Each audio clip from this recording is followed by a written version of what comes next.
Ladies and gentlemen, welcome to the OECD Nuclear Energy Agency's 60th anniversary high-level session. The opening remarks today will be given by William D. Magwood IV, Director General of the OECD Nuclear Energy Agency. And Mr. Magwood has been Director General of the NEA since September 2014. Prior to this position, he served from 2010 to 2014 as a Commissioner on the United States Nuclear Regulatory Commission, the NRC. From 2005 to 2010, he provided independent strategic and policy advice on energy, environmental, and technology policy issues. From 1998 to 2005, Mr. Magwood was Director of Nuclear Energy at the United States Department of Energy. During his tenure, he launched several important initiatives, including the Generation 4 International Forum, GIF, but he began his career working as a scientist for Westinghouse and managing electric utility research and nuclear policy programs at the Edison Electric Institute in Washington, D.C. Mr. Magwood is a U.S. national, holds bachelor's degrees in physics and English from Carnegie Mellon University and a Master of Fine Arts from the University of Pittsburgh. Mr. Magwood, sir, the floor is yours.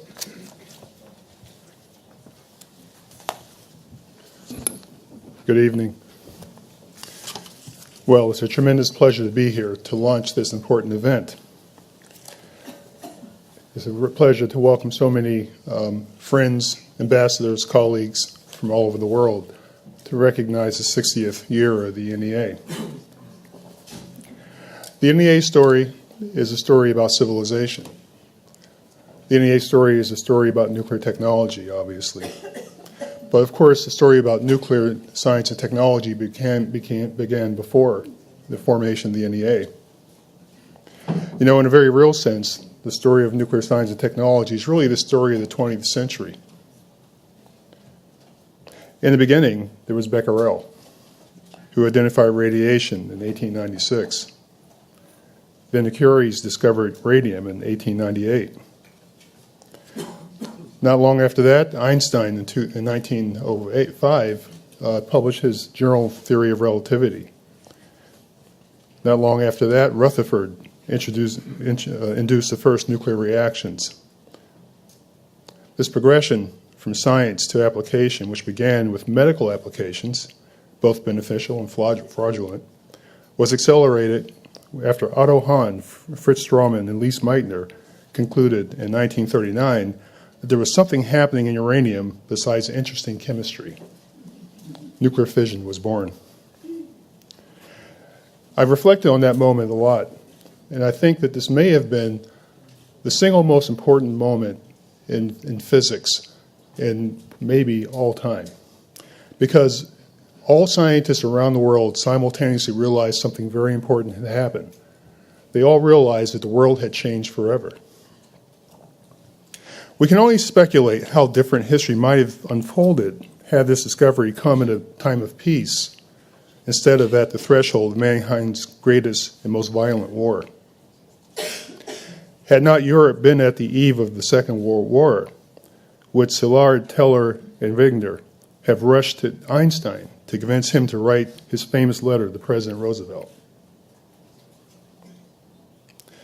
At the end of the war, nuclear was no longer primarily the province of physicists, but increasingly the domain of technologists.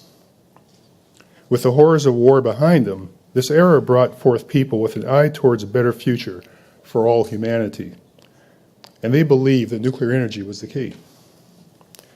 They envisioned hammering the nuclear sword into the greatest plowshare of all time, setting civilization on the path to progress with limitless, inexpensive energy that would enable the development of a better, fairer society. President Eisenhower's Atoms for Peace speech in 1953 captured the spirit and placed it at the center of international thought. This vision coincided with another vision, the vision of a restored, revitalized Europe. Implementing the Marshall Plan, the Organization for European Economic Cooperation, the predecessor of the OECD, set forth to explore how nuclear could serve as a cornerstone of development for revitalized Europe. In step with President Eisenhower's call, the OEEC established a working party on nuclear energy in 1955. This was followed by the establishment of the Steering Committee on Nuclear Energy in 1956. I'm sorry we missed that anniversary 2 years ago. The steering committee established the group of governmental experts on third-party liability in the field of nuclear energy, and this group, which is the predecessor to today's Nuclear Law Committee, first met in 1958. Finally, on February 1st, 1958, the OEEC statute passed the year before went into effect and established a European Nuclear Energy Agency with all 17 member countries of the OEEC as members. This marked a rapid pace of nuclear research and development in Europe. The agency had at its heart a research mission. The Halden reactor project in Norway soon followed, as did the Dragon high-temperature gas reactor project. As Europe progressed, so did the agency. Nuclear energy was a major success in Europe, providing clean, reliable electricity for decades. The vision for European redevelopment was accomplished, and nuclear energy was a part of that story. In the years that followed, more and more countries joined the agency. When Japan became a member in 1972, the European Nuclear Energy Agency became a truly international agency and was renamed the Nuclear Energy Agency. The NEA, since that time, has responded to the needs of its members, providing for focused services that evolve as events required. For example, in the wake of Chernobyl, the NEA established the Incident Reporting System and created the Committee on Nuclear Regulatory Activities. I first became involved with the agency in 1994. I was a political appointee of the Bill Clinton administration, and one of the few people that were appointees of the administration that knew what a SWU was and could accurately spell neutron. I became the U.S. delegate on the Nuclear Development Committee. Aside from my office mate in my first year as a young scientist at Westinghouse, who was a one-year assignee from IHI of Japan, this was my first exposure to international discourse. This contained many surprises, the first of which was upon learning that we'd be seated in alphabetical order, that I, the U.S. representative, was sitting next to Spain. It took me a while to understand that. A few years later, I led the U.S. delegation to the NEA as a representative on the steering committee. This happened a short time after Luis Echeverrier became Director General. Luis, I'm very pleased to have you with us here today. Now, between Luis and I, our leadership covers a full third of the history of the NEA. Okay, Luis's part's a little bigger than mine. Our tenures, and those of Director Generals that came before, have seen many impressive successes. But today, with the 21st century well underway, we must look to the future. There are new problems to address and new visions to implement. Nuclear energy is still a success around the world, but its continued success requires that it evolve. The NEA is here to support member countries as this evolution progresses. I was speaking with a representative from China, who I think is with us here this evening, who mentioned to me that 60 years in China is a very, very important milestone. He referred to it as the first cycle of life.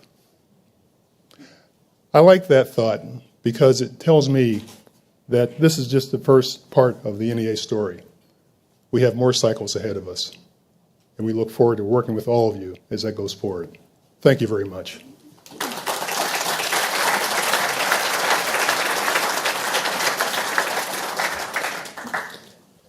Now, as I said at the start of the session, the name of this agency is the OECD Nuclear Energy Agency, and unfortunately the OECD Secretary General Angel Gurria couldn't be with us today, but he has sent us this message.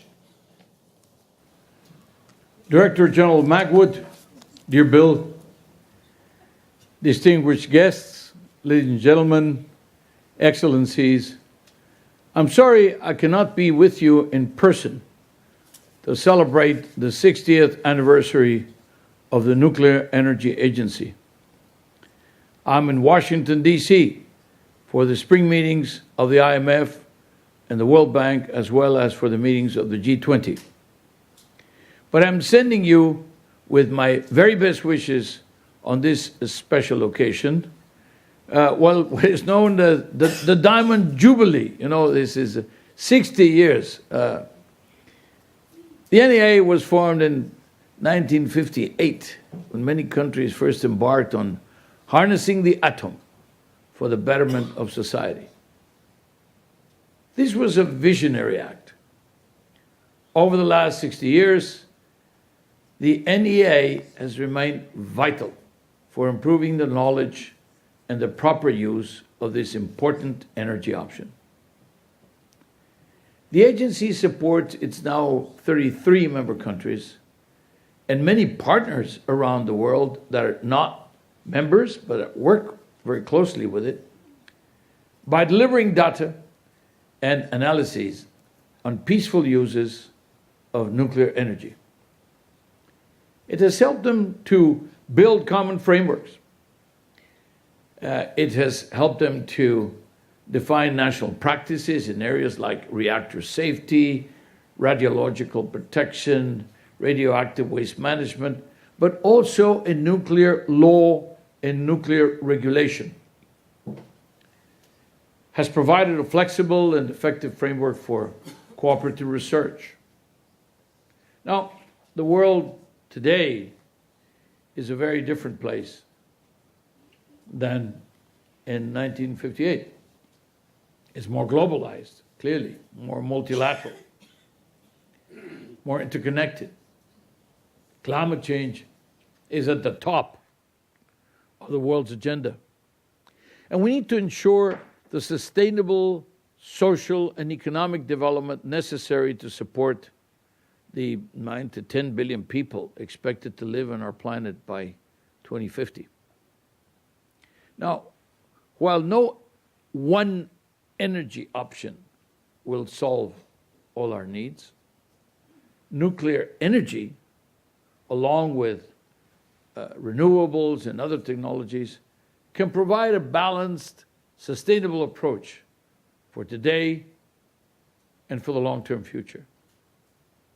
The NEA, which combines the cutting-edge scientific and technical expertise with the policy discussions and the policy solutions, will be key for delivering this future that we all depend on.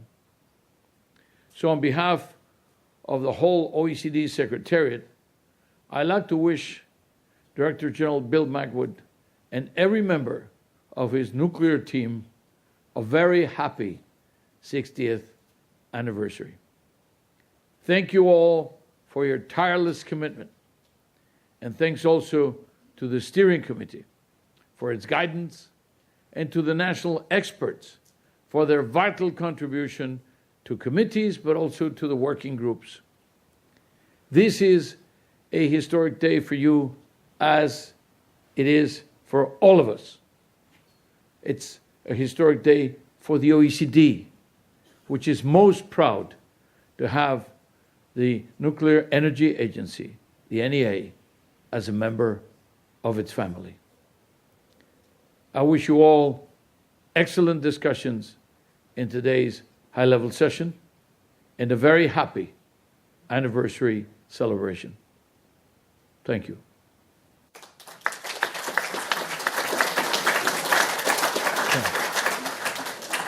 It's now my pleasure to invite Dr. Marta Giacova, the chair of the Steering Committee for Nuclear Energy, to the podium. And in addition to chairing the NEA Steering Committee for Nuclear Energy, Ms. Giacova has also served as a bureau member of the NEA Committee on Nuclear Regulatory Activities. She is a member of the Slovak Nuclear Society and of the Society for Science and Technique. She is also a member of the Commission of Safety Standards at the IAEA. Ms. Giacova served from 1984 to 2002 at the VUGE Nuclear Power Plant Research Institute in a number of positions. These included nuclear training expert, head of international training activities, head of the theoretical training department, and project manager for safety projects. She has chaired the Nuclear Regulatory Authority of the Slovak Republic since 2002. Ms. Giacova, I'm sorry, I just said that wrong, I apologize, holds a doctorate in technical cybernetics from the electrotechnical faculty of the Slovak Technical University in Bratislava. And I'll now invite her to the podium. Thank you.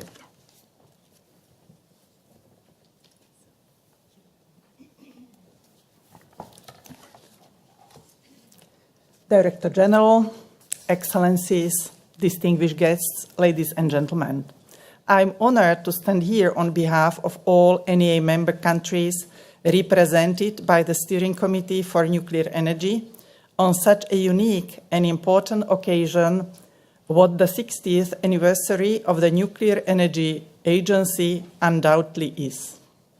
Despite the difficult times and rather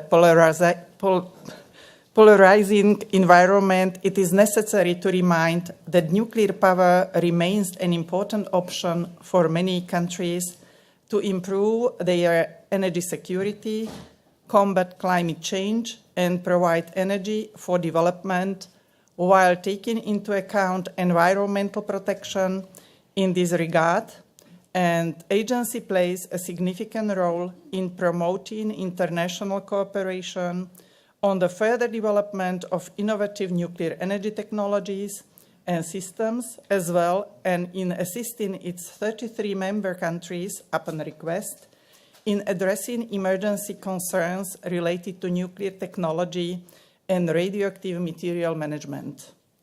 Member countries may thus take an advantage of wide and highly professional international cooperation in maintaining and further developing the scientific, technological, and legal basis required for a safe, environmentally sound, and economical use of nuclear energy for peaceful purposes, as defined in the agency's mission statement, which leads all agency activities.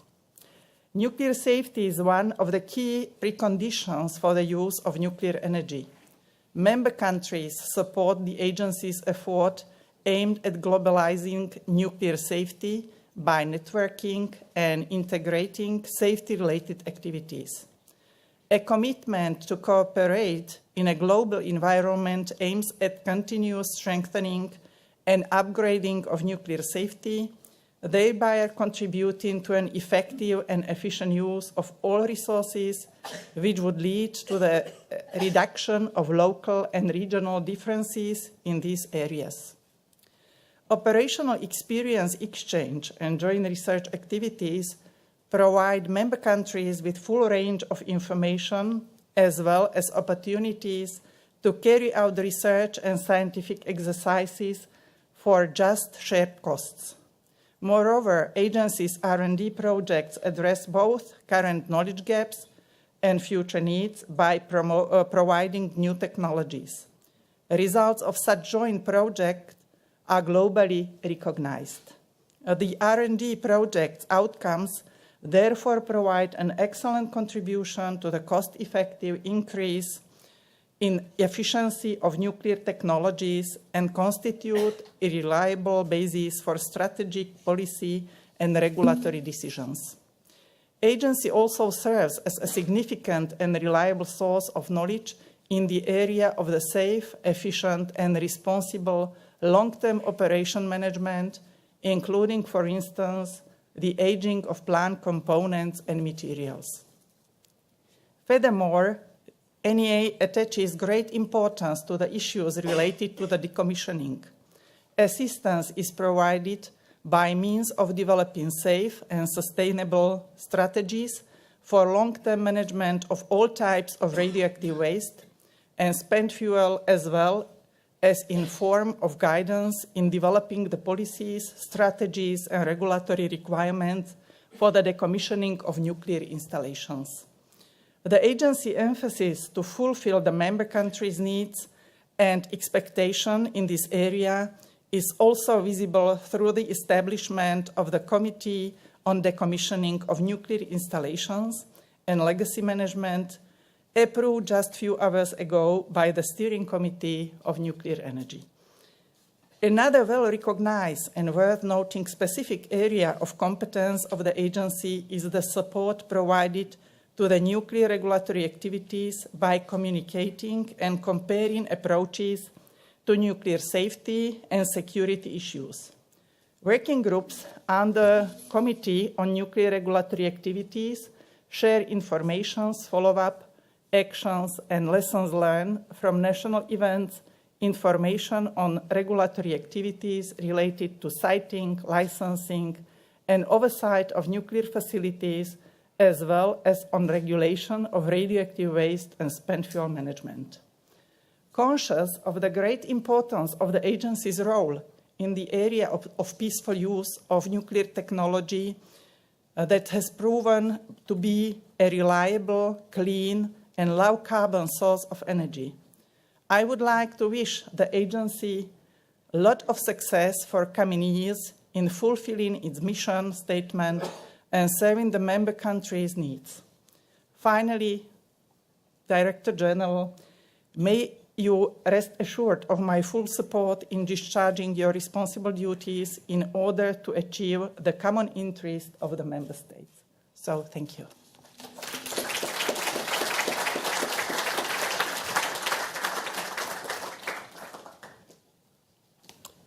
Our next speaker is the Honourable Christine Sivanicki, who is Chairman of the United States Regulatory Commission. Chairman Sivanicki was designated as Chairman of the United States Nuclear Regulatory Commission by President Trump in January 2017. She began her service on the Commission in 2008 and is currently in her third term as Commissioner.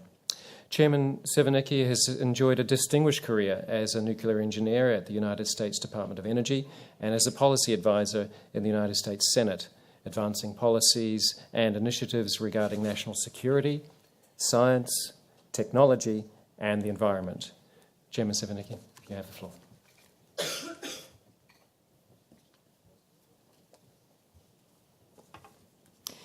Thank you very much for that kind introduction. Good afternoon, everyone.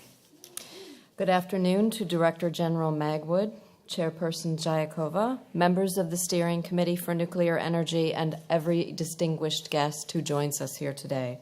I'm pleased and honored to participate in this celebration to mark the 60th anniversary of the Nuclear Energy Agency. On this noteworthy anniversary, I extend my congratulations to all who have brought the Nuclear Energy Agency to this milestone event.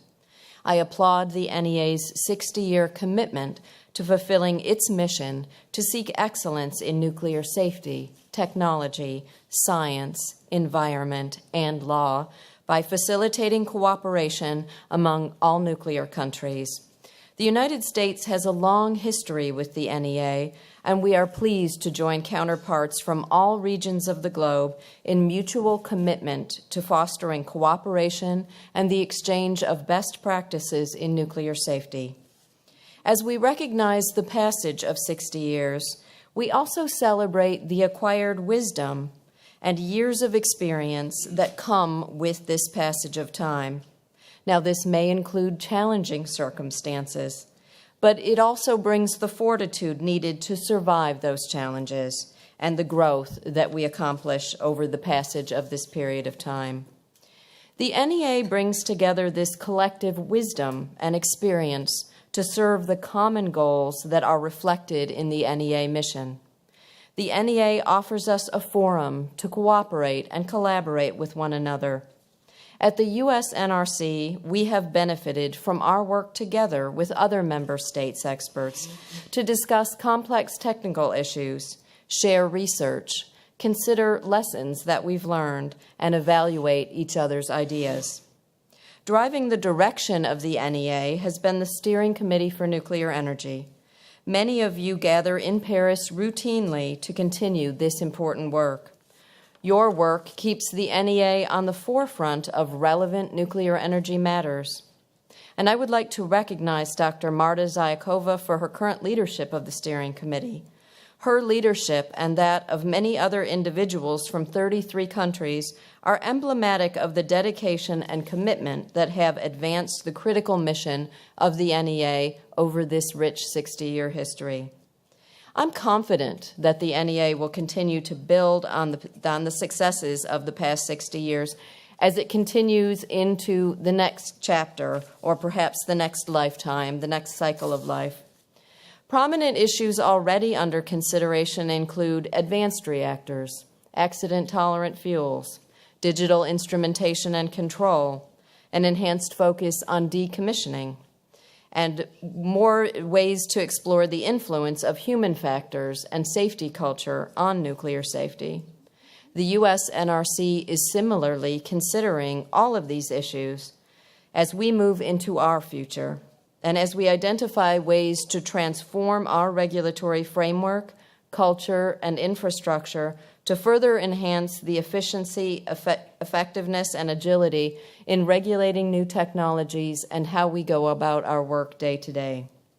As we collaborate as members of the NEA to address this dynamic future, I offer my gratitude on behalf of the United States for our shared work together.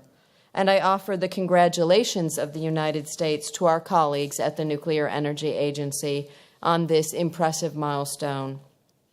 May the collective wisdom and experience that has guided the agency for the past 60 years continue to inspire and lead the agency and a new generation of leaders to come to meet the challenges that lie ahead. Thank you very much, and again, my congratulations.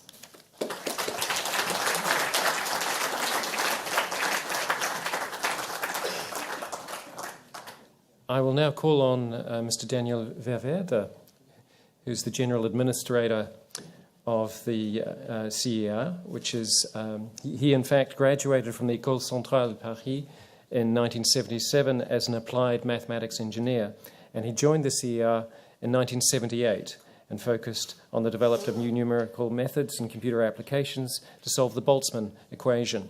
In 1996, he was designated as the first French simulation program manager to lead the HPC and laser programs development. And in 2004, he was then asked to lead the French nuclear deterrence program at the CEA, where computer sciences play a central role. He was then appointed as Director for Military Applications in 2007. In January 2015, he was appointed as General Administrator, or CEO, at the CEA, and since 2010, research for renewable energy technology as a growing mission for the CEA in accordance with the new French Energy Transition Bill has been his focus, and I'll ask him to take the floor now.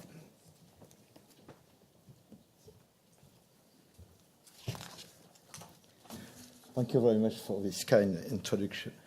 Madam Chair of the Nuclear Energy Agency Steering Committee, Mr.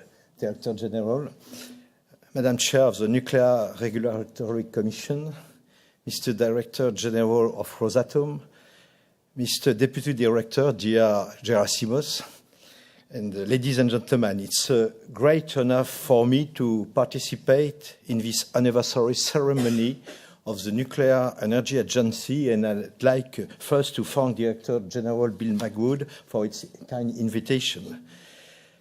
The Nuclear Energy Agency was established in February 1958, at the same time as the International Atomic Energy and the Euratom. Since then, the Nuclear Energy Agency has found a singular and essential place in the landscape of international organizations dedicated to nuclear energy. Through these 60 years of existence, the agency has consistently supported the member states in analyzing the issues and responding to the main challenges related to the development of nuclear energy. Among many of our achievements, I would like to mention the establishment of the nuclear liability regime, the structuring of international collaboration in nuclear science, particularly through joint undertakings, and the creation of the Nuclear Data Bank in the 70s. The Nuclear Energy Agency, born as a European organization, has also been able to open up to become a global agency, offering a unique platform for the sharing of expertise and experience between many countries in the nuclear field. For all of that, I would like first, Mr. Director General, to congratulate and to thank you and all of the staff of the agency. The role of the NEA Secretariat as a light and responsive structure, able to quickly structure communities at the highest level experts around emerging issues, remains fundamental.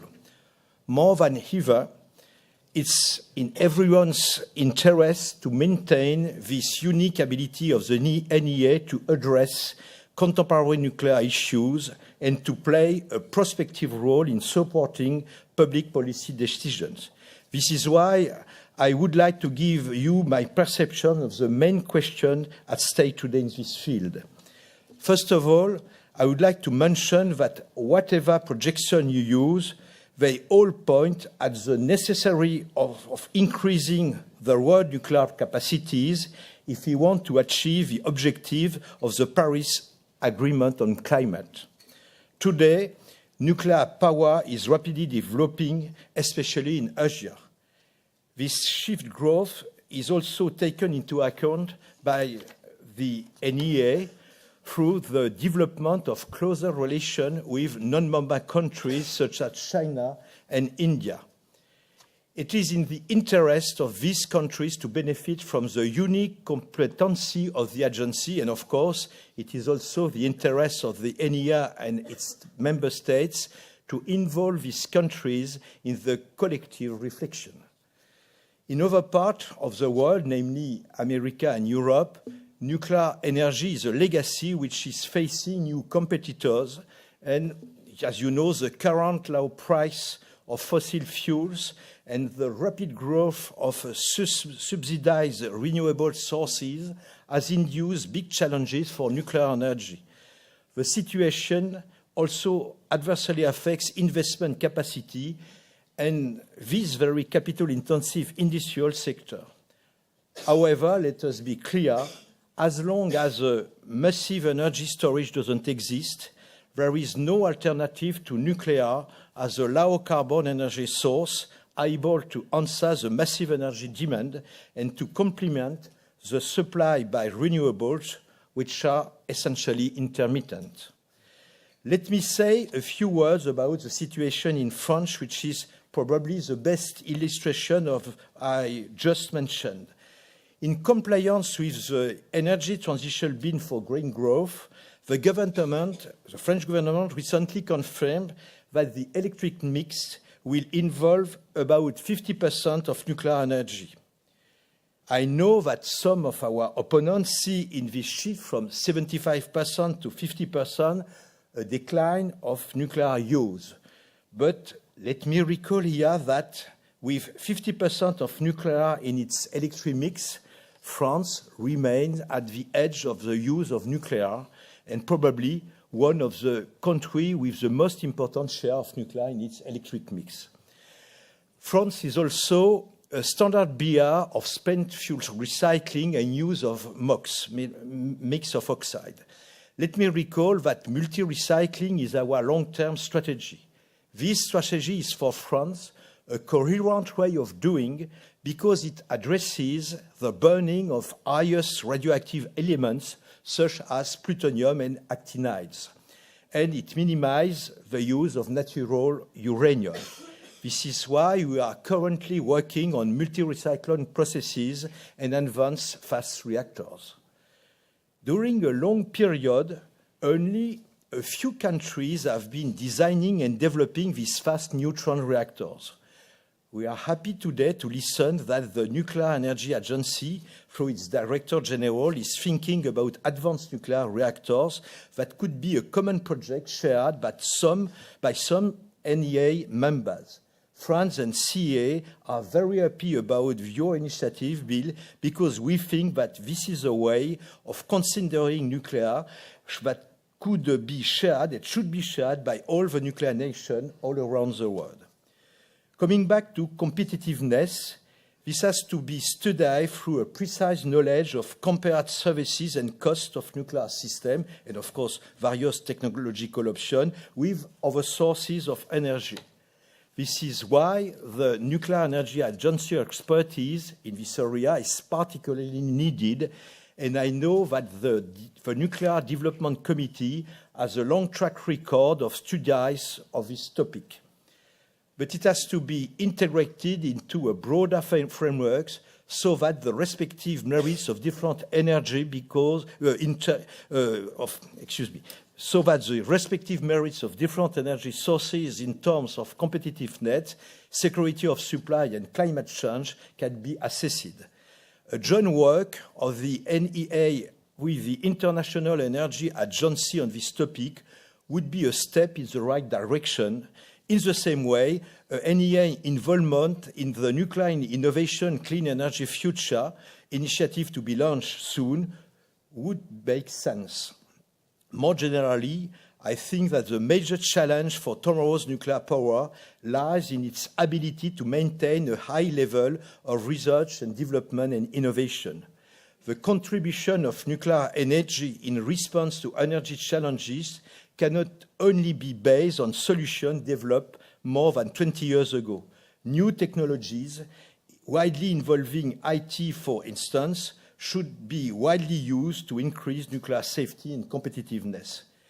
Research and innovation are needed more than ever in many areas. First, to reduce the cost of the current generation of nuclear technologies. We also need to provide the tools necessary for an efficient implementation of large ongoing programs, including design, maintenance, decommissioning, and radioactive waste management. But we must also imagine the future, as I mentioned before. The development of the fourth generation reactor should allow us to improve the management of resources and to close the fuel cycle. The development of advanced modular reactor and small modular reactor can also help to meet specific needs, especially flexibility for a better complement of renewable energy. For that, we need state-of-the-art facility making progress possible from concept to technology development and demonstration. In many countries, this infrastructure is aging and significant investment will be needed to renew it. And I would like, in the presence of Madam Chair of the US NRC, to share a conviction: we need to better involve the safety authorities in this research, development and innovation effort from the early stage of design. This will be key to accelerate innovation processes and to, at the same time, increase the passive safety features of new systems. This research and innovation effort is also a condition for attractiveness of nuclear sector to younger generations, which will be essential for developing skills and competencies that will be necessary tomorrow. As you know, France, and notably CEA, is particularly active in these different areas with an effort for hiring skills, with the Astrid project for fourth generation sodium-cooled fast reactor, and with the construction of the new research reactor, the Joule Orifice reactor in Cadarache. But no country, and of course France, can't address alone this challenge. The complexity of scientific and technical issues, the scale of investment needed require international collaboration. The framework offered by the Nuclear Energy Agency is particularly well adapted for such a collective effort. And I would like to congratulate again Director General Bill Magwood for his Nuclear Innovation 27 and NEST initiative, which prove particularly relevant to enable our commitment at international level. Thank you very much.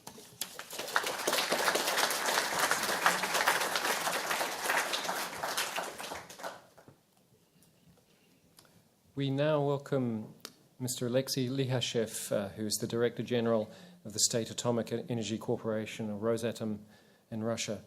He became Director General of Rosatom in October 2016 and has held the position of First Deputy Minister of Economic Development of the Russian Federation since 2015. From 2010 to 2015, Mr. Lihashev was Deputy Minister of Economic Development of the Russian Federation. He was Director of the Joint Department of Analysis and Regulation of Foreign Economic Activity at the Ministry of Economic Development from 2008 to 2010. And prior to that, he held the position of Counselor to the Minister of Economic Development of the Russian Federation from 2007 to 2008. For 7 years, Mr. Lihashev has served as a State Duma Deputy of the Federal Assembly in the Russian Federation and a committee member and Deputy Chairperson of the State Duma Committee for Economic Policy, Business and Tourism. And from 1985 to 1987, Mr. Lihashev worked as an engineer at the Gorky Research Institute of Instrument Engineering. Mr. Lichashev has a PhD in economics from the Lobachevsky State University of Gorky, and I'll now invite him to address us all.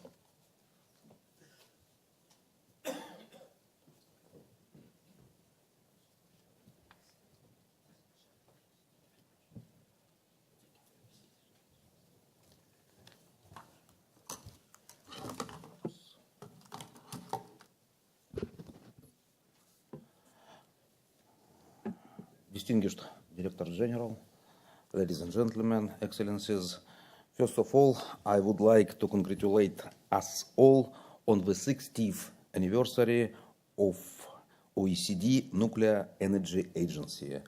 60 years is a long time, not only in terms of the first cycle of human's life, but definitely also for international organizations and states. Over the past time, the NEA has become one of the key international platforms for professionals to discuss new nuclear energy issues. And as regards a whole range of important technical topics concerning nuclear technologies, the agency has transformed into the main center of excellence in the world. It's a serious result. For us, for Russia, these days are especially symbolic, as it's been 5 years since the Russian Federation joined the Nuclear Energy Agency. For Rosatom, our cooperation with the agency is very important indeed, as well as it is for Kurchatov Institute that lately celebrated its 75th anniversary, for Russian nuclear regulator Rostechnadzor, and for the Russian Academy of Sciences. Our engagement in the NEA's projects and programs helps us enhance nuclear safety and streamline Russian legal and regulatory framework. Russian involvement in the agency activities is multifaceted. We make financial contributions on a regular basis. We take part in the work of all the technical committees, and we are actively engaged in 7 international projects. Let me make a particular emphasis on the NEA's data bank. We are highly appreciative of the possibility it provides for Russian organizations to use the data stored in it. In our turn, we share the results of our decades-long intellectual activities with the bank. In my understanding, such a two-way street perfectly reflects the very philosophy of the agency. I would now suggest that we look at the NEA's task in a broader sense, in the overall context of the current world economy development. At the end of the day, we have assembled here in Paris, in the city that traditionally encourages creative reflection. What is the main challenge humanity is facing today? Some would certainly come up with such interdisciplinary challenges as the extension of the human lifespan or the creation of the artificial intelligence. In our area of activity, it's crucial to overcome the energy deficiency with no detriment to the environment of the habitat. Despite all the successes of energy-saving policies, power consumption in the world has been growing and will continue to grow. Yet we all understand that there is no alternative to green energy. That is why here, 3 years ago in Paris, we saw practically all the countries of the world assume responsibilities to reduce CO2 emissions to the atmosphere. The only way to manage the task of increasing electric power generation is by altering the structure of power generation balance on the global scale. The sun, the wind, water, and atoms supplementing and reinforcing one another must shape the green square that will become the basis of the future world carbon-free balance. This is an ambitious but doable task. Where we can achieve it will largely depend on the countries that have assembled here today. We have the required technologies and we possess adequate competencies. But to accomplish this task, we need to effectively ensure nuclear safety in all its aspects. What is more, it's not only the professional nuclear community that has to be confident about the reliability of measures we are taking, but the world public opinion on the whole. And the NEA's role with its professional standing is indispensable in that. Let me highlight 3 key areas of our joint work with agency geared to enhancing nuclear safety. First, it is definitely the safety of reactor technologies per se. Safety of operation at existing nuclear power plants needs further strengthening. And while constructing new power units, we need to be rigidly guided by Generation 3 Plus safety parameters, as agreed within the NEA. Let me recall that Russia operates 2 power units on this kind. Another perspective area within the nuclear safety narrative relates to small modular reactors. In approximately a week, we'll start towing the first in the world floating nuclear power plant Academic Lomonosov from St. Petersburg to the port in Murmansk in Barents Sea. Let me emphasize that in respect of the wishes expressed by the international nature preservation community, its transportation will be carried out with no nuclear fuel on board. Furthermore, considering the long lifespan of nuclear energy cycles, nuclear safety comprises, among other things, the management of spent fuel and radioactive waste. It's a lengthy, labor-intensive process. We attend to it in Russia, and we value the possibilities that the agency provides to exchange views on these subjects. Thirdly, it's training human resources. Any safety system, even if it is a cutting-edge technology, will only work when operated by professionals, skilled, well-trained specialists who have the necessary knowledge and experience. Russia was among the first to support the NEA's initiative called NEST. It's distinguished by its focus on attracting new young specialists to the agency's practical work. And finally, I'd like to mention the importance of the right positioning of nuclear power in the public eye. I suggest we engage the NEA's potential in this work more intensively. It's only by joint efforts of that we can convince society, governments, academia, the experts that nuclear energy is clean, safe, and cost-effective. This is list of major cooperation activities is by no means exhaustive, but any job requires understanding the priorities. Mr. Director General, colleagues, dear friends, we are ready for substantiated and non-politicized discussion. We are ready to agree on new projects, and we are ready to welcome such initiatives with financial and human resources. Russia will do its utmost to support the OECD Nuclear Energy Agency to achieve these goals. Thank you very much.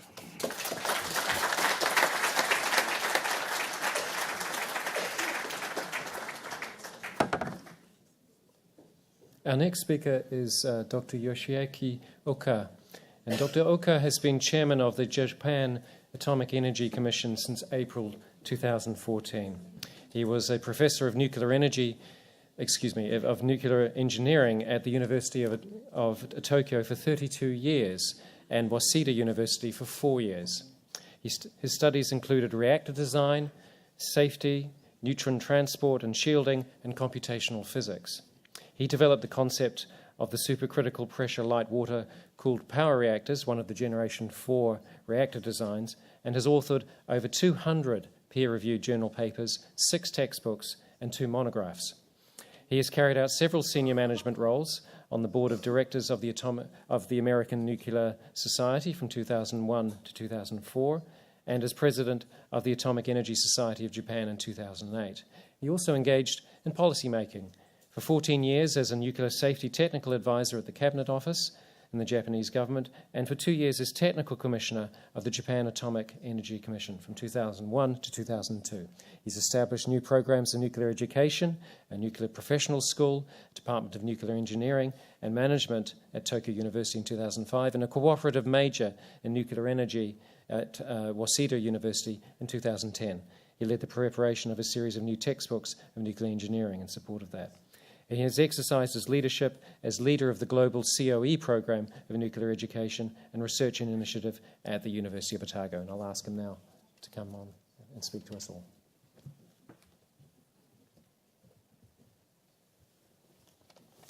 Thank you for kind introduction. Mr. Director General, Madam Chair, I'm very much honored to be here. I'd like to congratulate the 16th anniversary of OECD Nuclear Energy Agency. Japan became a member of the agency on the 20th April 1972. It was exactly the day when the agency changed the name from European NEA to NEA. NEA has provided a good forum for coordinating the national nuclear program for member countries.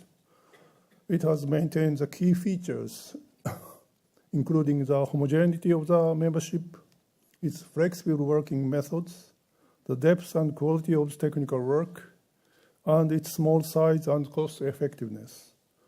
These features will continue to be the key to the law in the future.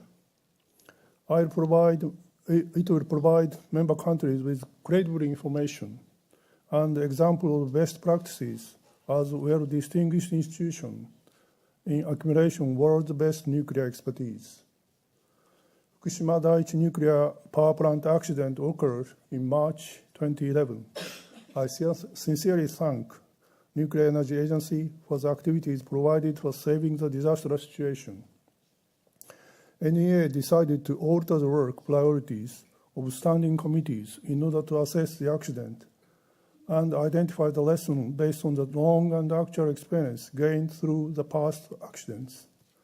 Work has been carried out on nuclear regulation, nuclear safety and research, crisis communication, radiological protection, decontamination and recovery, waste management, nuclear development and nuclear liability and compensation.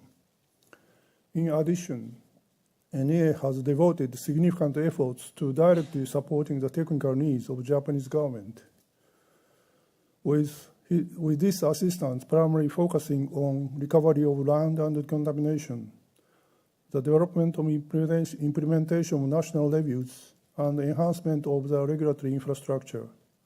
The relevant ministries and research institutions of Japan, including MEXT, METI, NRA, and JEA, has collaborated through the several projects like BASF, SAREF, and TICOF.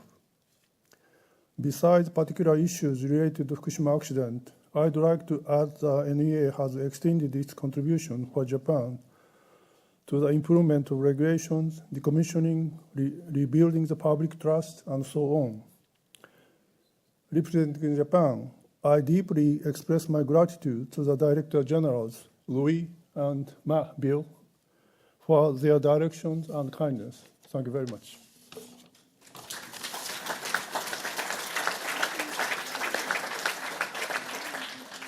I sincerely thank people of NEA and the member countries for their collaboration and support. Thank you very much. Over the past 7 years, Japan has been working hard to enhance nuclear safety based on the lessons learned from Fukushima accident, including fundamentally reviewing regulatory institutions. Japan will continue to share its experience from the Fukushima accident with the international community and contribute to the enhancing nuclear safety worldwide. Last year, JAC published Basic Policy for Nuclear Energy for the first time after the Fukushima accident. It was authorized by the Cabinet. It is an indication of long-term policy directions incorporating a wide variety of viewpoints surrounding nuclear energy. It is a guidepost for JAC itself and the relevant government ministries and agencies in performing their roles and responsibilities.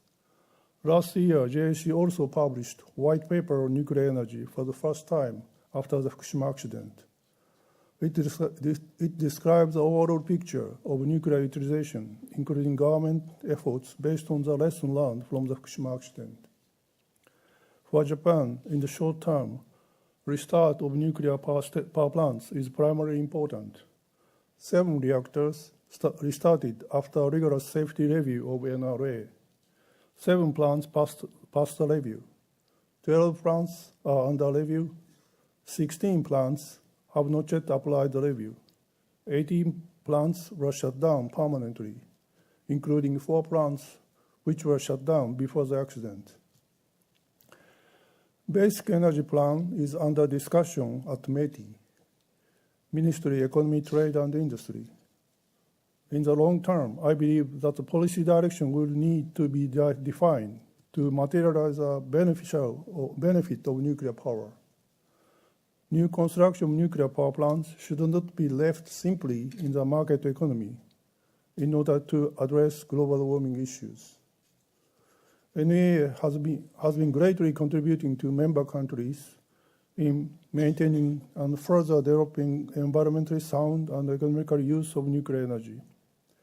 While there are several issues to be overcome, technically, economically, and socially, extensive use of nuclear energy is indispensable for the sound development of the world in terms of economy and the environment.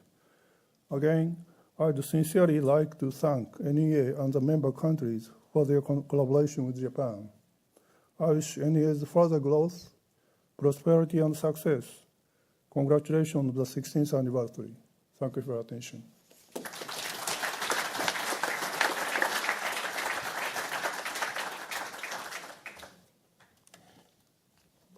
We now welcome to the stage Mr. Bertrand Delépinois, who is chairman of the World Association of Nuclear Operators in the Paris Centre. Mr. Delépinois started his career in 1989 with the French Nuclear Safety Authority, and from 1994 to 2002, he was the General Directorate for Energy and Raw Materials in the French Ministry of Industry. He worked from Thales from 2002 to 2010, first in the sonar and then the air traffic management domains, and then he joined Arriva, now Orano, in September 2011 as Senior Vice President for Safety Standards. He is Chair of the WANO Paris Centre. Mr. Delépinois, you have the floor.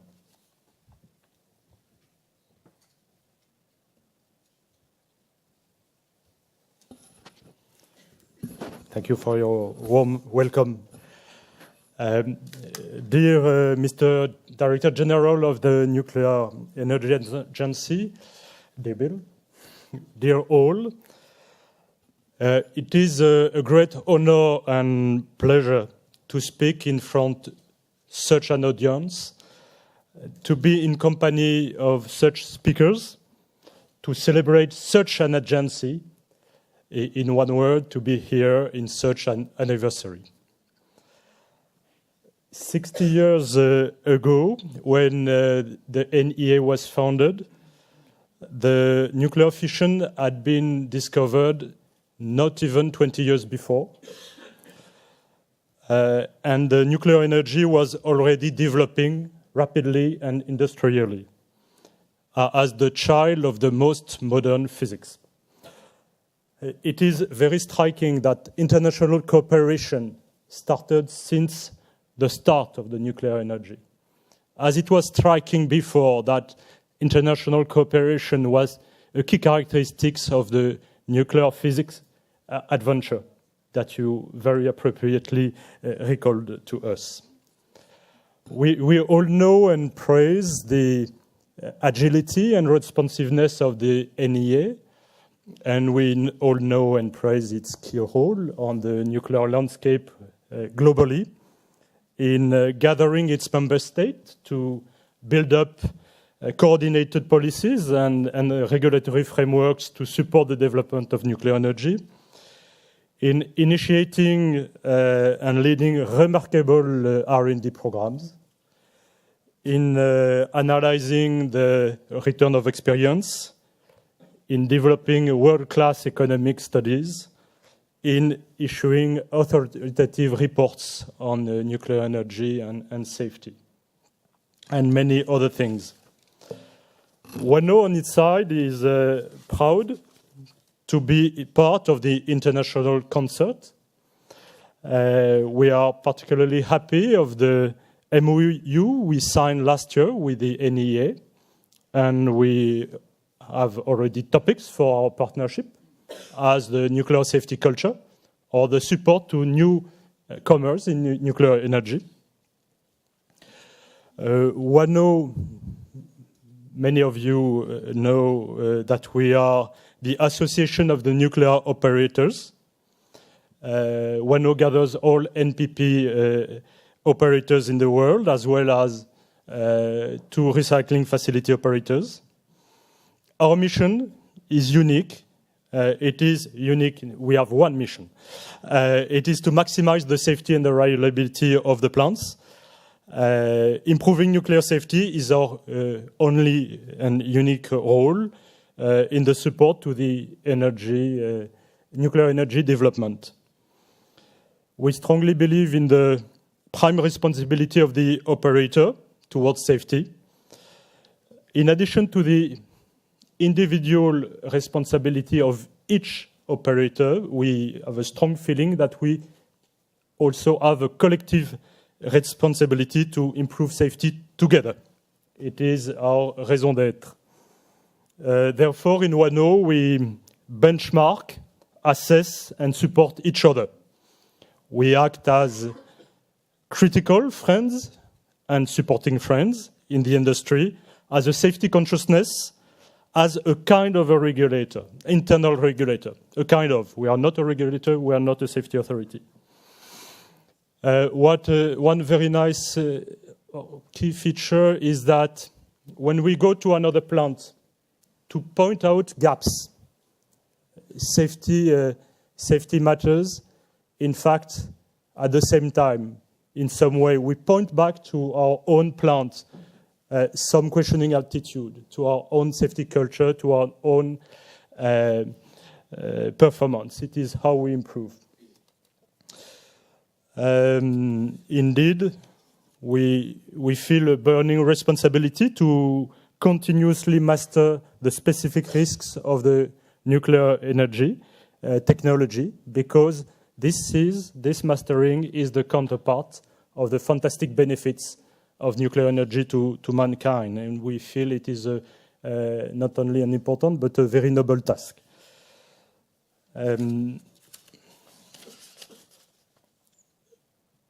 INPO was created after TMI. WANO was created after Chernobyl in 1989. By the way, next year we will be celebrating our 30th anniversary.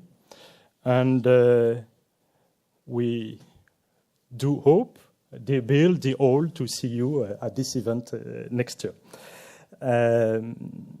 After Fukushima, WANO is strongly reinforced. The staff has increased by nearly a factor of 3. We have systematic peer reviews of each plant every 4 years. After every peer review, there must be an action plan, which is forwarded to WANO, and there is a return visit, a follow-up review. All plants are now assessed and graded from 1 to 5. We have added new domains in the peer reviews, like emergency preparedness and response, severe accident management, and some elements of design. We have corporate peer reviews every 6 years, because the safety focus, the safety priority comes from the top of the company. And every new reactor gets a pre-startup review before the core loading. What will be our work ahead? We will continue to improve our consistency globally. We will increase our involvement in leadership, along with safety culture. And we increase our support to the members to close the gaps we see at the plants. And about new plants, because there are a lot of developments in Asia, we are considering the creation of a 5th center of WANO in Shanghai, along with the current regional centers in Atlanta, Paris, Moscow, and Tokyo. Above all, we have a strong feeling that we will have to keep improving, keep fine-tuning our reviews, peer reviews and support, keep observing the plants to detect the safety weaknesses and to support closing them. In one word, our route in the future is to do more and better of the same. In this anniversary, it is perhaps a wish I would like to share with the NEA for the 60 years to come. Mainly, please could continue to do more of the same. Because you are doing it well, because you deliver great value to our industry, and because we all thank you for that. Thank you.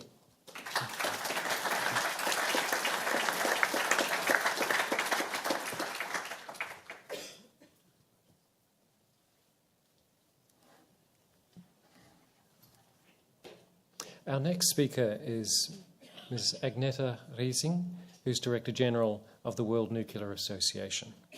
Agneta Riesing became Director General of the World Nuclear Association in January 2013, having previously held the position of Vice President Environment at Vattenfall AB, and in this post she headed up a pan-European department focused on energy, environment and sustainability.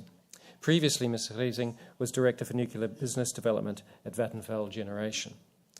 She joined Vattenfall AB, then the Swedish State Power Board, in 1980. Her career there was centred on radiological protection.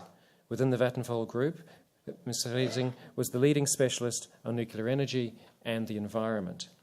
She became chairman of the Uranium Institute in May 2000 and presided over its transformation into the World Nuclear Association in 2011.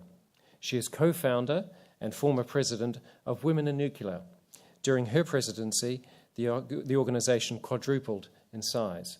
Ms. Riesing has also been president of the European Nuclear Society and president of the Swedish Nuclear Society. Over the past 2 decades, she has been appointed by the Swedish government, the European Commission, and the International Atomic Energy Agency to several significant expert and advisory positions relevant to the safety and future development of nuclear power. Among these, Ms. Riesing served for 4 years on the IAEA's International Nuclear Safety Group, and she was awarded the Atoms for Peace Prize in 2013, the Women in Nuclear Spain Special Award in 2015, and Swedish Nuclear Society Honorary Prize in 2016. And I'll ask her to come now to the podium.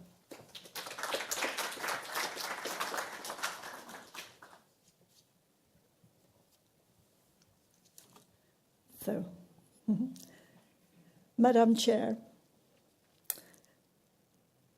Director General, Your Excellencies, all distinguished guests, ladies and gentlemen, it's a great honor for me to be here. Thank you very much. I'm delighted to be here. And first of all, congratulations. Happy anniversary. To speak here at the celebration of the 60 years of the Nuclear Energy Agency is a great honor for me. And I'm not going to explain about the World Nuclear Association, what our organization do. You can find everything on the internet. I will give a picture of the industry and not the association. So I like to take the opportunity first to look back at the past 60 years to reflect on how the nuclear industry has developed and what lies ahead for our future. 60 years ago, the nuclear energy industry was in its infancy. It was a time of incredible innovation and development. It had taken only 12 years from the first sustained nuclear reaction in Chicago Pile 1 to the connection of the first reactor to deliver electricity to the general public.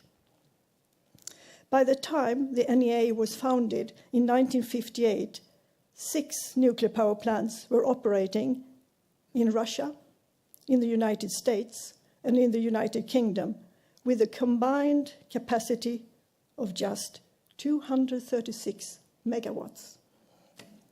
The NEA began with a focus on laying the foundations for nuclear cooperation and collaborative R&D projects. What happened then? Over the 30 years from 1958, nuclear energy would develop at an amazing pace. By 1988, nuclear power plants were supplying 17% of the electricity in the world. Between 1981 and 1990, an average of 20 gigawatt of new capacity was added every year. This rapid development and deployment of a new technology has been unmatched by any other generation technology and demonstrates the potential for nuclear future growth.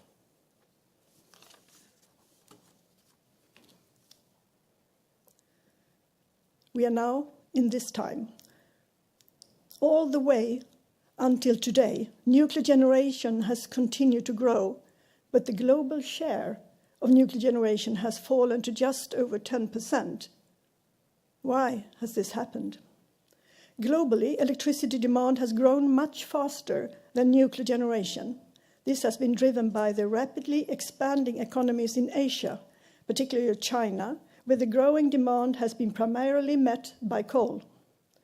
The last 30 years has seen fossil fuel share of the global generation mix increase, despite the growing international concerns over the impact of greenhouse gas emissions. So, as we celebrate 60 years of the Nuclear Energy Agency, where is nuclear energy today?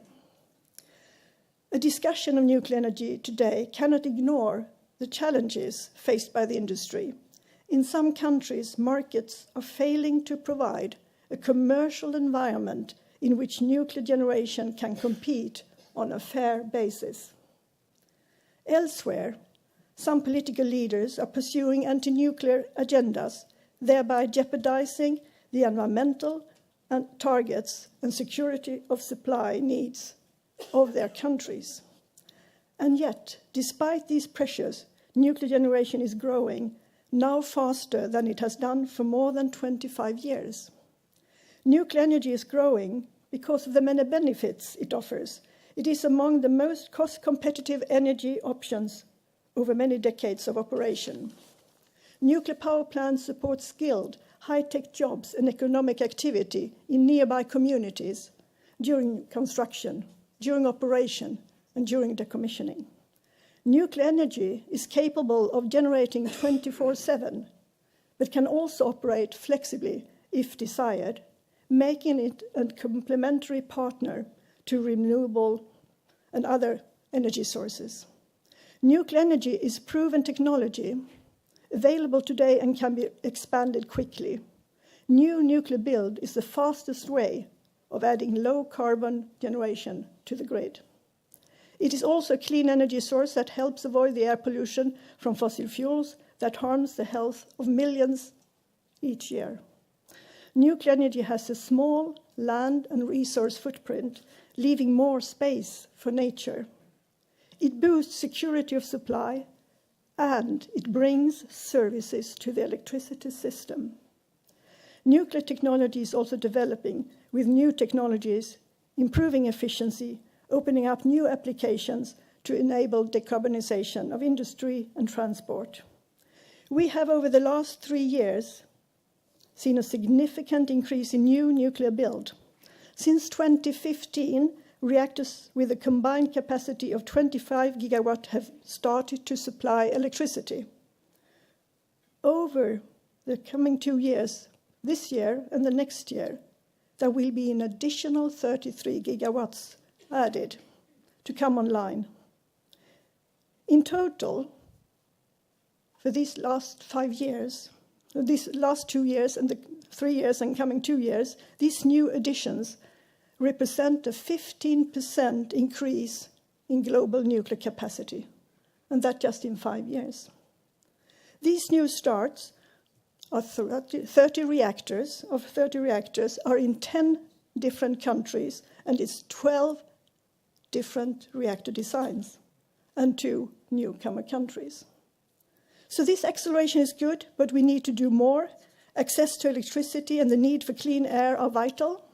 Electricity consumption continues to rise, but air pollution and greenhouse gas emissions must fall. The global nuclear industry has set a harmony goal. If you thought I wouldn't mention it, of course I'm here to mention it. The global nuclear industry has set a harmony goal that nuclear energy should supply 25% of the world's electricity by 2050. The harmony goal is developed from the International Energy Agency's 2-degree scenario, which sets out a pathway that avoids the most damaging consequences of climate change and requires a large increase of all low-carbon sources, of which nuclear is an important part. An increased share of low-carbon sources, as well as greatly reduced level of fossil fuels, must work together in harmony to ensure a reliable, affordable, and clean future where energy supply is delivered 24/7, irrespective of weather and seasons. Achieving this means that globally nuclear generation must triple from this level.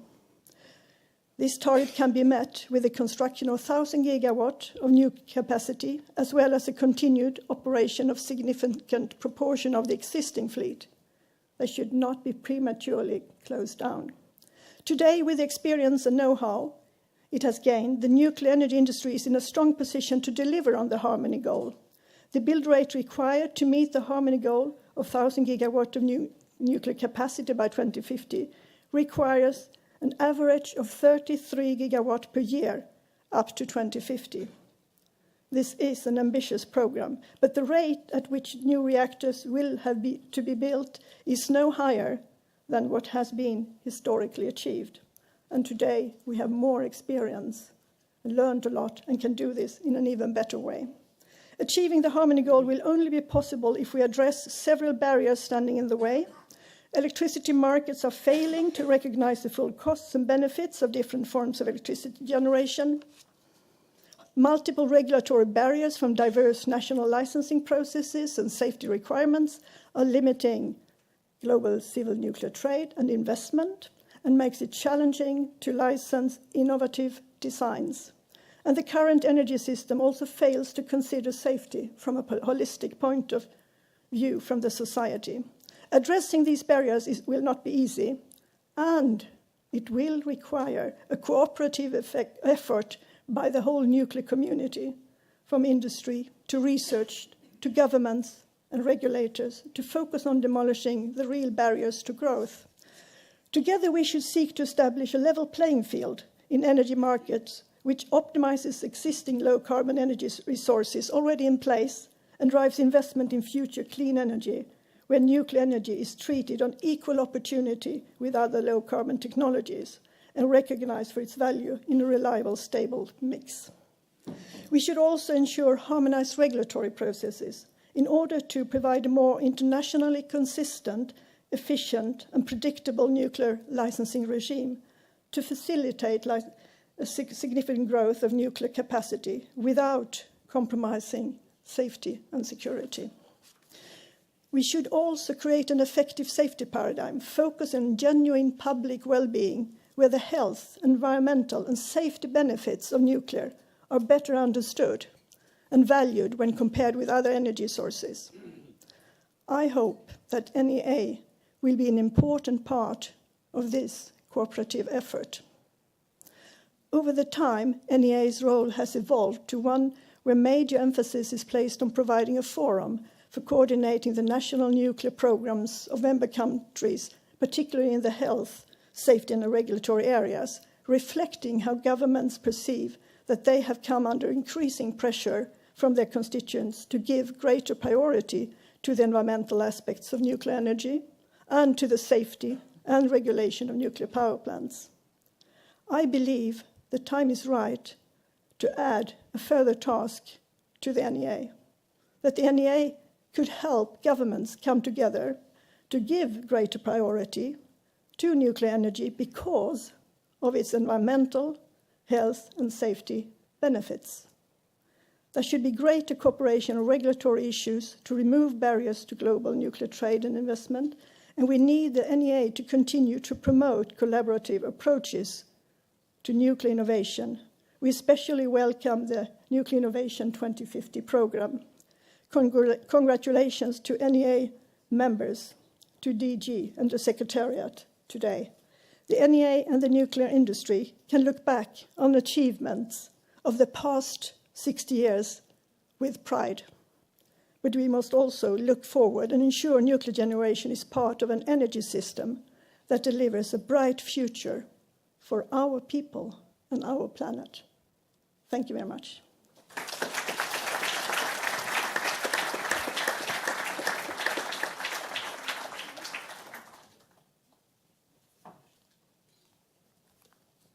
Our final guest speaker today is Mr. Gerasimos Thomas, who's Deputy Director General for Energy at the European Commission. As such, he has direct responsibility for Euratom matters and is a member of ENS-REG, a member of the ITER Council and of the F4E Governing Board. In addition, he is Chairman of the Steering Board of the European Fund for Strategic Investments. Prior to his current assignment, he had professional assignments as Director of Finance in DG ECFIN and was a member of the EIB and EIF Board of Directors. I'll ask him now to take the floor.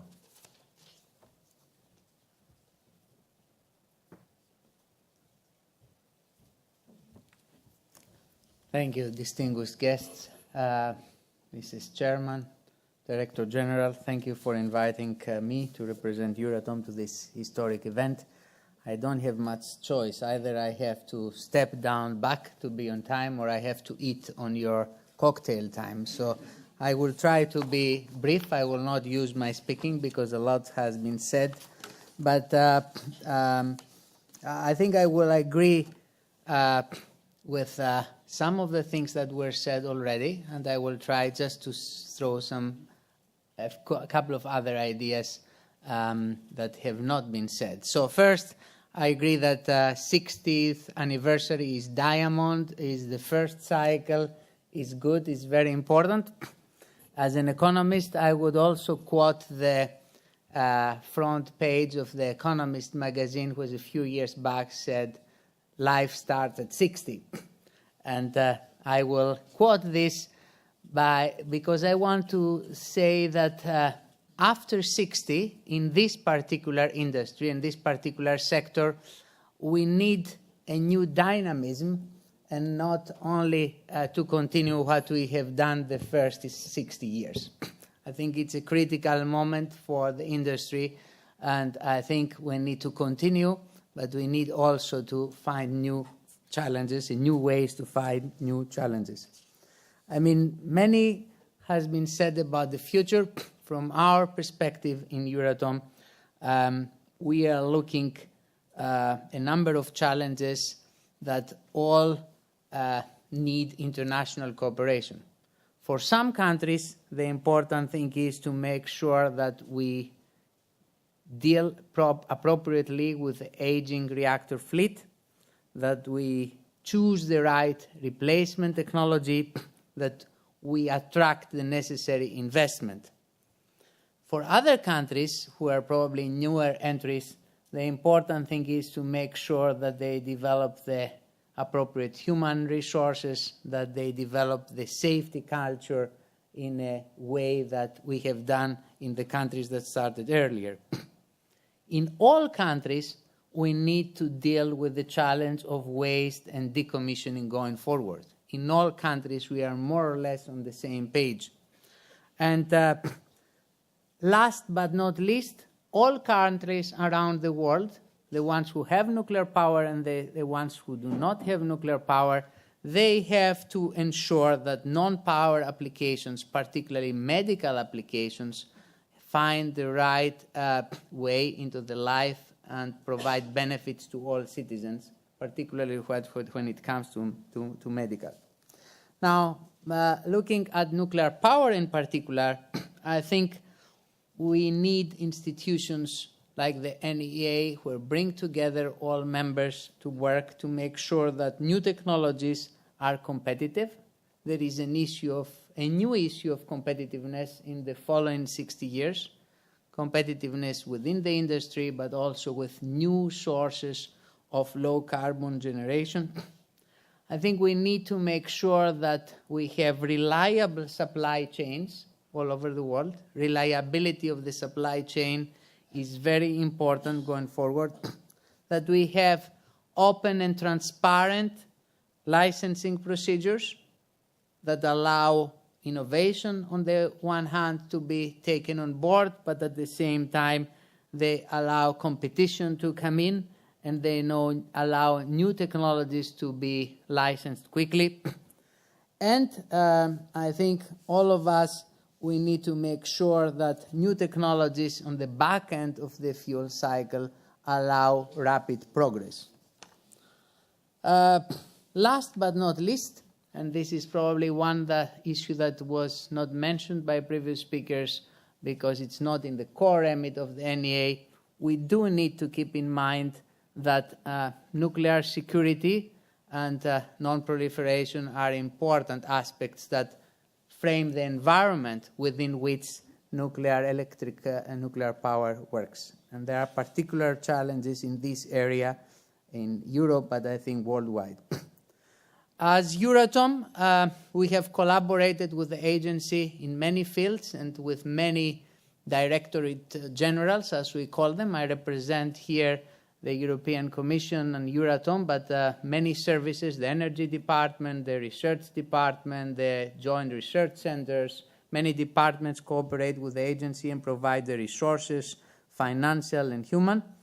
But the short term, we focus our work in Europe on making sure that the new safety regime post-Fukushima is applied. So we do a lot of work on this, and we do a lot of work to have a new legislation on radioactive waste management being implemented.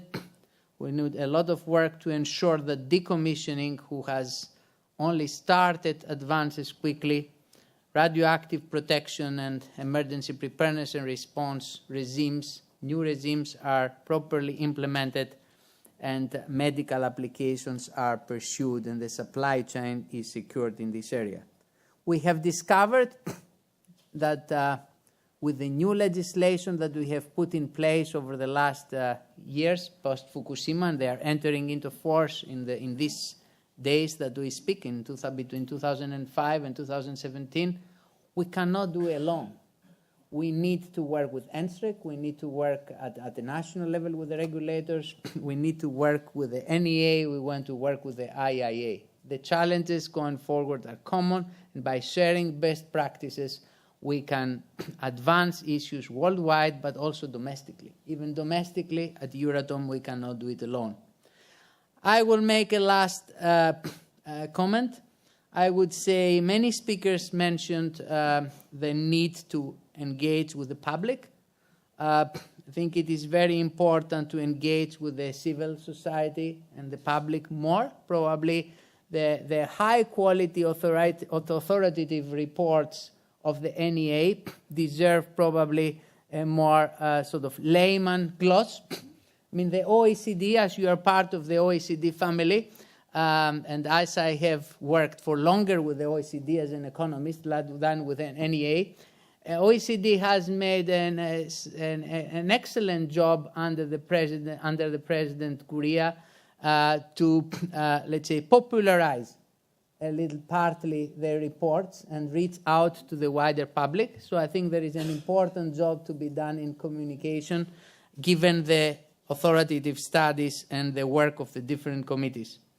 And last but not least, when we reach out to the civil society and the public, I think it's always important to remember that we have to give it a balanced view of what is happening in our industry. There are achievements, and we talked about these achievements a lot on this anniversary, but there are also some failings that we have to be open, and we are open in Euratom about this, and we have to confront and learn from those mistakes, as we have done post-Fukushima or so. So we have to be open about the problems that we have faced as well. I will stop here. I don't want to delay your drinks. I want to congratulate Bill for his leadership. Also the flexibility. I have not known the NEA before. I'm sure it was like this, but I have testified that under the leadership of the steering committee during the last years and Bill, we have managed to bring new issues and deal with new challenges, and this is very, very important. So thank you very much, and I wish you a fruitful career going forward as NEA for next 60 or even more years. Thank you.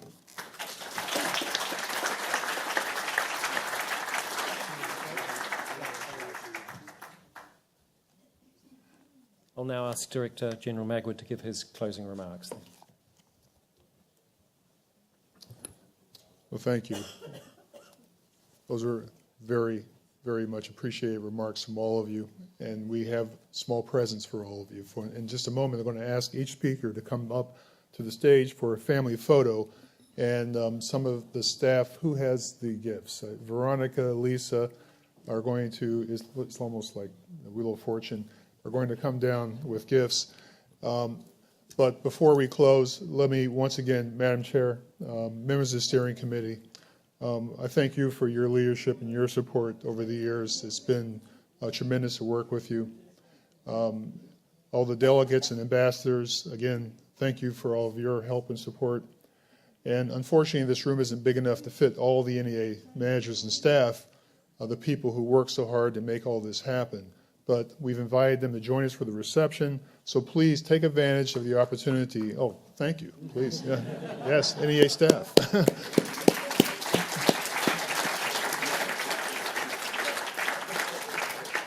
So please take advantage of the opportunity to talk to the staff and get to know them, and feel free to interrogate them on any nuclear policy or technical issue you desire. Thank you very much for being here, and speakers, please come up for a photograph. Thank you.